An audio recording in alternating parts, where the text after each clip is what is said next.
Hello दोस्तों, current affair MCQ में स्वागत है आपका। तो चलिए शुरू करते हैं आज का वीडियो। पहला प्रश्न है कि हाल ही में समाचारों में देखा गया सुबिक खाड़ी और क्लार्क एयरबेस कहाँ स्थित है। आपके विकल्प हैं इजराइल, ऑस्ट्रेलिया, फिलीपींस या कतर। तो सही विकल्प है विकल्प सी। व्याख्या पक्ष को देखते हैं। सुबिक खाड़ी और क्लार्क एयरबेस। सुबिक खाड़ी फिलीपींस के लुजोन द्वीप के पश्चिमी तट पर स्थित एक खाड़ी है। यह दक्षिणी चीन सागर में स्थित है। वर्ष 1901 से 1992 तक संयुक्त राज्य अमेरिका ने खाड़ी के दक्षिण पूर्वी तट पर एक नौसैनिक अड्डा संचालित किया। क्लार्क एयरबेस फिलीपींस के लुजोन द्वीप पर स्थित एक पूर्व अमेरिकी सैन्य एयरबेस है। द्वितीय विश्व युद्ध के बाद यह संयुक्त राज्य अमेरिका के बाहर सबसे बड़ा अमेरिकी सैन्य हवाई अड्डा बन गया तथा दक्षिण कोरिया और बाद में दक्षिण पूर्व एशिया में अमेरिकी सेनाओं के साथ संपर्क का एक महत्वपूर्ण माध्यम बन गया। अगला प्रश्न है गुज्जर बकरवाल समुदाय के संबंध में निम्नलिखित कथनों पर विचार कीजिए। पहला कथन है वे जम्मू कश्मीर में सबसे बड़ा समूह है। दूसरा कथन है उन्हें गद्दी और सिप्पी के साथ एक अनुसूचित जनजाति का दर्जा दिया गया था। तीसरा कथन है वे ट्रांस ह्यूमंस का अभ्यास करते हैं। आपको बताना है उपयुक्त में से कितने कथन सही हैं। विकल्प ए केवल एक, विकल्प बी केवल दो, विकल्प सी सभी तीन या विकल्प डी कोई नहीं। तो इसका सही विकल्प है उत्तर बी है, विकल्प बी सही है। विश्लेषण पक्ष को देखते हैं। गुज्जर बकरवाल समुदाय की जहां तक बात है तो जम्मू कश्मीर में कश्मीरियों और डोगराओं के बाद गुज्जर बकरवाल तीसरा सबसे बड़ा समूह है, अतः कथन एक सही नहीं है। उन्हें वर्ष 1991 में गद्दी और सिप्पी के दो छोटे समूहों के साथ अनुसूचित जनजाति का दर्जा दिया गया था, अतः कथन दो सही है। वे पारगमन ट्रांसह्यूमेंस का अभ्यास करते हैं। गर्मियों में वे घाटी के ऊपरी इलाके में चले जाते हैं और सर्दियों में वे अपने झुंडों को ठंड से बचाने के लिए घाटी के निचले इलाकों में चले जाते हैं, अतः कथन तीन सही है। अगला प्रश्न है काला सागर के संबंध में निम्नलिखित कथनों पर विचार कीजिए। पहला कथन है रोमानिया, तुर्की, बुल्गारिया, यूक्रेन, रूस और जॉर्जिया काला सागर के साथ सीमा साझा करते हैं। दूसरा कथन है यह पोंटिक, काकेशस और क्रीमियन पर्वतों से घिरा हुआ है। तीसरा कथन है यह बास्पोरस जलडमरू, मरमरा सागर और डार्डनेल्स जलडमरू के मध्य से भूमध्य सागर से जुड़ता है। आपको इनमें से बताना है कि उपयुक्त में से कौन सा कथन या कौन से कथन सही है। विकल्प ए एक और दो, विकल्प बी केवल दो, विकल्प सी केवल तीन या विकल्प डी एक, दो और तीन। तो इसका सही विकल्प है विकल्प डी काला सागर। काला सागर की जहां तक बात है तो यूरेशिया में स्थित है और यूरोप, काकेशस तथा अनातोलिया से घिरा हुआ है। रोमानिया, तुर्की, बुल्गारिया, यूक्रेन, रूस एवं जॉर्जिया काला सागर के साथ सीमा साझा करते हैं, अतः कथन एक सही है। यह क्रमशः दक्षिण पूर्व और उत्तर में पोंटिक, काकेशस तथा क्रीमियन पर्वतों से घिरा हुआ है, अतः कथन दो सही है। यह बास्फोरस जलडमरू, मरमरा सागर और डार्डेनल्स जलडमरू के माध्यम से भूमध्य सागर से जुड़ता है। भूमध्य सागर से मिलने से पहले यह एजियन सागर और क्रेते सागर से भी जुड़ता है, अतः कथन तीन सही है। अगला प्रश्न है निम्नलिखित में से कौन सा क्रॉस सब्सिडी का सबसे अच्छा वर्णन करता है। विकल्प ए असंबंधित कंपनियों के बीच फंड ट्रांसफर करना, विकल्प बी एक उत्पाद या सेवा से होने वाले लाभ का उपयोग दूसरे के समर्थन करने के लिए करना, विकल्प सी एक साथ कई शेयर बाजारों में निवेश करना या विकल्प डी बंद उद्योगों को फंड देने के लिए अंतर्राष्ट्रीय स्रोतों से फंड उधार लेना। इसका सही उत्तर है विकल्प बी। व्याख्या पक्ष को देखते हैं तो क्रॉस सब्सिडी की जहां तक बात है यह एक ऐसी स्थिति है जिसमें ग्राहकों या ग्राहकों के एक समूह से किसी उत्पाद या सेवा के लिए अधिक कीमत वसूली जाती है ताकि दूसरे समूह को कम कीमत पर सब्सिडी दी जा सके। यह एक उत्पाद या सेवा से जुड़ा होने वाले लाभ को दूसरे उत्पाद या सेवा के समर्थन में स्थानांतरित करता है। यह किसी एकल उत्पाद या सेवा के अंतर्गत भी हो सकता है, जैसे कि जब कोई कंपनी सभी ग्राहकों को बुनियादी सेवा प्रदान करने की लागत को कम करने हेतु प्रीमियम सुविधाओं या अनुकूलन के लिए अधिक कीमत वसूलती है, तो विकल्प बी सही है। अगला प्रश्न है सदन के नेता के संदर्भ में निम्नलिखित कथनों पर विचार कीजिए। पहला कथन है लोकसभा नियमों के अनुसार सदन के नेता का अर्थ प्रधानमंत्री होता है अगर वह लोकसभा का सदस्य है। दूसरा कथन है राज्यसभा में सदन के नेता की कोई अवधारणा नहीं है। तीसरा कथन है संयुक्त राज्य अमेरिका में इसी पदाधिकारी को बहुमत प्राप्त नेता के रूप में जाना जाता है।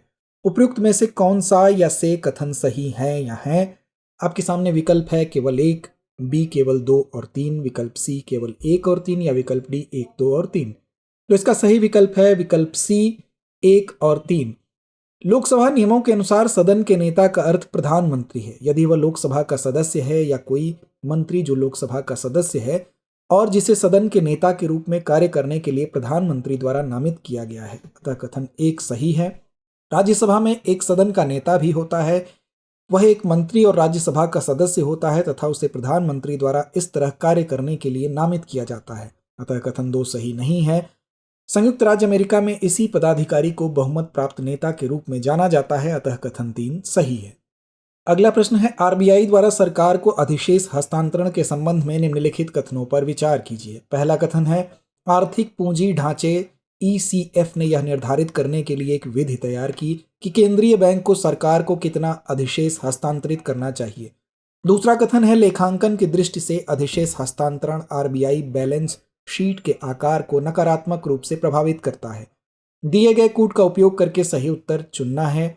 विकल्प ए केवल 1, विकल्प बी केवल 2, विकल्प सी 1 और 2 दोनों, या विकल्प डी ना तो 1 ना ही 2। तो इसका सही विकल्प है विकल्प ए। आरबीआई अधिशेष हस्तांतरण की अगर बात करें तो आर्थिक पूंजी ढांचे ईसीएफ ने यह निर्धारित करने के लिए एक विधि तैयार की कि केंद्रीय बैंक को सरकार को कितना अधिशेष हस्तांतरित करना चाहिए। ईसीएफ को विमल जालान समिति की सिफारिश के अनुसार अपनाया गया था। अतः कथन 1 सही है। लेखांकन दृष्टि से अधिशेष हस्तांतरण न तो आरबीआई की बैलेंस शीट के आकार को प्रभावित करता है, न ही आरक्षित मुद्रा विस्तार में योगदान देता है।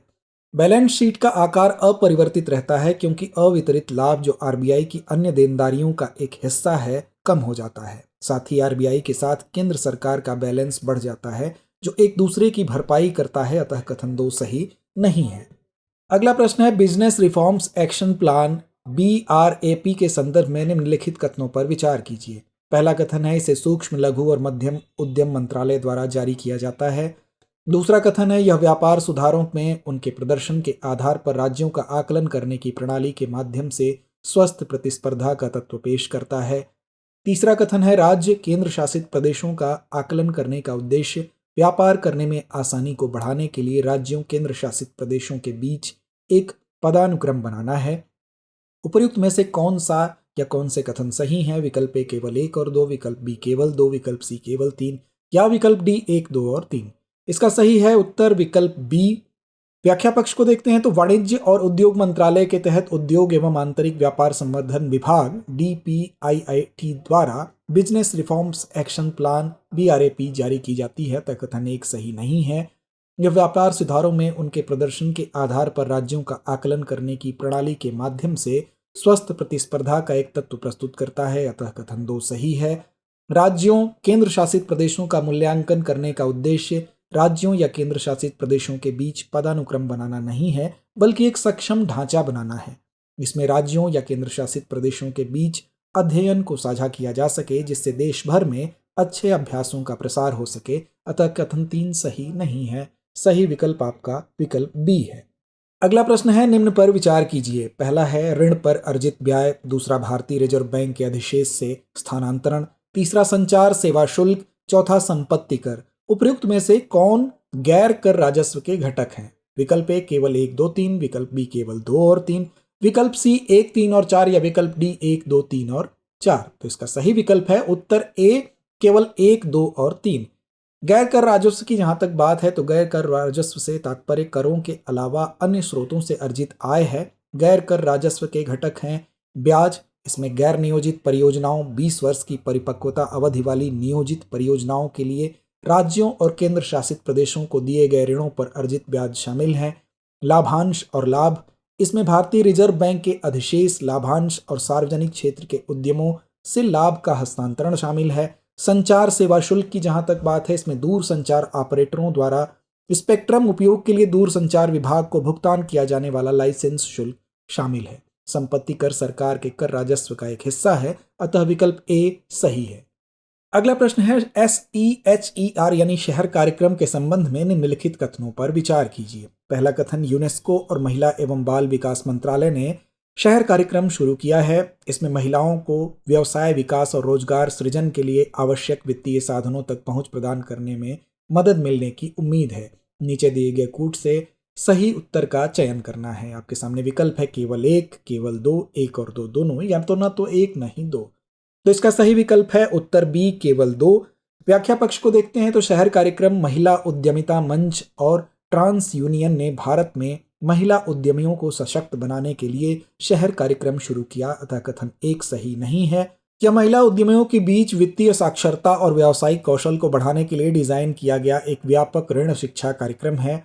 इस पहल से महिलाओं की व्यवसाय विकास और रोजगार सृजन के लिए आवश्यक वित्तीय साधनों तक पहुंच सुनिश्चित होगी, अतः कथन 2 सही है। अगला प्रश्न है भीमबेटका शैलाश्रयों के संबंध में निम्नलिखित कथनों पर विचार कीजिए। पहला कथन, यह मध्य प्रदेश का एक पुरातात्विक स्थल है जो प्रागैतिहासिक पुरापाषाण और मध्य पाषाण काल से संबंधित है। दूसरा कथन है, यह सतपुड़ा पर्वत के गिरिपद में स्थित है। तीसरा कथन है, यह यूनेस्को विश्व धरोहर स्थल है। उपयुक्त में से कौन सा या कौन से कथन सही हैं? विकल्प ए केवल 1 और 2, या विकल्प बी केवल 2, विकल्प सी केवल 1 और 3, या विकल्प डी 1, 2 और 3। तो इसका सही उत्तर है विकल्प सी केवल 1 और 3। भीमबेटका शैलाश्रयों की अगर बात करें तो यह मध्य प्रदेश में एक पुरातात्विक स्थल है जो प्रागैतिहासिक पुरापाषाण और मध्य पाषाण काल से संबंधित है। यह भारत में मानव जीवन के प्रारंभिक खोज तथा पाषाण काल के साक्ष्य प्रदर्शित करता है, अतः कथन 1 सही है। ये शैलाश्रय मध्य भारत के पठार के दक्षिणी छोर पर विंध्य पर्वत के गिरिपाद में स्थित है, अतः कथन 2 सही नहीं है। इन शैलाश्रयों को वर्ष 2003 में यूनेस्को विश्व धरोहर स्थल घोषित किया गया था, अतः कथन 3 सही है। अगला प्रश्न है निम्नलिखित युग्मों पर विचार कीजिए। एक तरफ देश है, दूसरी तरफ संयुक्त अभ्यास है। श्रीलंका, मित्र शक्ति, थाईलैंड, मैत्री, बांग्लादेश, संप्रीति। उपयुक्त में से कौन सा या कौन से युग्म सुमेलित हैं या है? विकल्प ए केवल 1, विकल्प बी 1 और 2, विकल्प सी 2 और 3, या विकल्प डी 1, 2 और 3। तो इसका सही उत्तर है विकल्प डी 1, 2 और 3। अभ्यास मित्र शक्ति भारत और श्रीलंका के बीच संयुक्त सैन्य अभ्यास है, अतः युग्म 1 सही सुमेलित है। अभ्यास मैत्री भारतीय सेना और रॉयल थाईलैंड सेना के बीच एक संयुक्त सैन्य अभ्यास है, अतः युग्म 2 सही सुमेलित है। अभ्यास संप्रीति भारत और बांग्लादेश की सेनाओं के बीच एक द्विपक्षीय रक्षा सहयोग अभ्यास है, अतः युग्म 3 सही सुमेलित है, अतः विकल्प डी सही है। और अंत में बारी है आज के अभ्यास प्रश्न की। तो आज का अभ्यास प्रश्न है कि सैन्य अभियानों में अमेरिका द्वारा प्रस्तावित स्ट्राइकर लड़ाकू वाहन की प्राथमिक भूमिका क्या है? Man battle tank, reconnaissance, artillery या इन्फेंट्री कैरियर।